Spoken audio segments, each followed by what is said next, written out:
নমস্কাৰ সকলোকে। আজি এটা বিশেষ কাম কৰিব লৈছোঁ, মানে ঘৰতে বহি কেনেকৈ দুপইচা ইনকম কৰিব পাৰি। আৰু কামটো বিশেষ নহয় বাৰু, কিন্তু ঘৰতে পুলি কেইটামান ৰোপণ কৰিম বুলি ভাবিছোঁ, ভোট জলকীয়াৰ পুলি। তো প্ৰথম পৰা আপোনালোকক দেখুৱাম বুলি ভাবিছোঁ কেনেকৈ ৰোপণ কৰোঁ। তো ভিডিঅ'টো চাই থাকক। এইফালে মানুহজনে মাটিখিনি কুৰি লৈ পিনে চিমেণ্টৰ যিবিলাক বস্তা থাকে সেই খালী বস্তাবিলাকত মাটিখিনি ভৰাই আছে। প্ৰথমতে এনেকৈ বস্তাত মাটিখিনি মানে ভৰাই ল'লে মানে সুবিধা হয় আৰু ভোট জলকীয়া পুলিবিলাক মানে এনেকৈ চিমেণ্টৰ বস্তাত দিলে বা খালী বস্তাই হওক লাগিলে সেই বস্তাবিলাকত দিলে মানে সুবিধা হয় আৰু এনেকৈ কেইবাটাও বস্তাটো আমি এনেকৈ মাটি ভৰাই ল'লোঁ প্ৰথমতে। আৰু তাৰপিছতে পুলিবিলাক যিহেতু আছিলে অকণমান পানী দি এনেকৈ পাপাই আৰু মানুহজনে কি কৰিছে সেই বস্তাবিলাকত মানে ৰুই দিছে। তাৰপিছতে অলপ পানী দি দিছে আৰু তাৰপিছতে ওপৰতে অলপমান গোবৰ দি দিলে আৰু ভাল হয়। প্ৰথম অৱস্থাত পুলিখিনি যিহেতু ঠন ধৰা নাছিলে আৰু ঠন নধৰাৰ কাৰণে আমি পুলিখিনি প্ৰথম ৰুই লৈছোঁ আৰু তাৰপিছতে আপোনালোকক দেখুৱাম যে কিদৰে মানে বাকীখিনি প্ৰচেছ কৰিছোঁ। আপোনালোকেও তেনেকৈ ঘৰতে বহি ইনকাম কৰিব পাৰিব।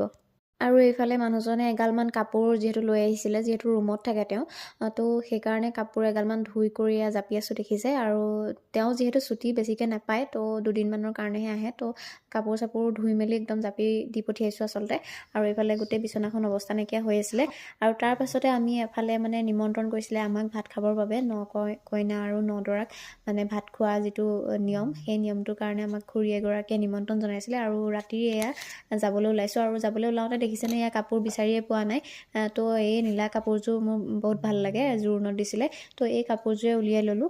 আমাৰ মাইকী মানুহবিলাকৰ এটাই প্ৰব্লেম, এটাই বহুত জীৱনত ডাঙৰ প্ৰব্লেম, সেইটো হৈছে কাপোৰ নথকাৰ প্ৰব্লেম। আৰু মানে কেনিবা যোৱাৰ সময়ত মানে এনেকুৱা হয় কোনযোৰ পিন্ধি গ'লে মোক ভাল লাগিব, তো বিচাৰিয়ে নাপাওঁ কাপোৰ। আপোনালোকৰ তেনেকুৱা হয়নে? কমেণ্ট কৰি জনাবচোন। আৰু এইফালে মই ওলাই মেলি ৰেডি হৈ গ'লোঁ, মানুহজনো ওলাই মেলি ৰেডি হৈ বাহিৰত বহি আছে। আৰু এইফালে মোক কেনেকুৱা লাগিছে কমেণ্ট কৰিবলৈ নাপাহৰিব।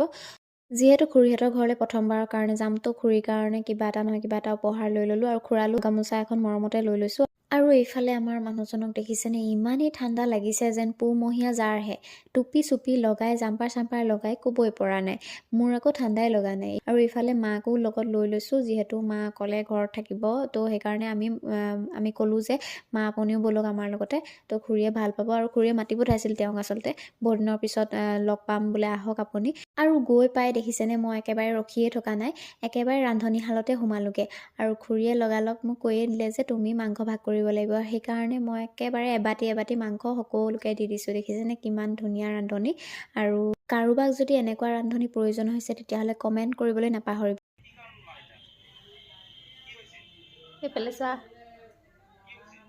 আমাৰ মানে আহি মানুহৰ ঘৰত মানে কি কৰি আছে দেখিছেনে?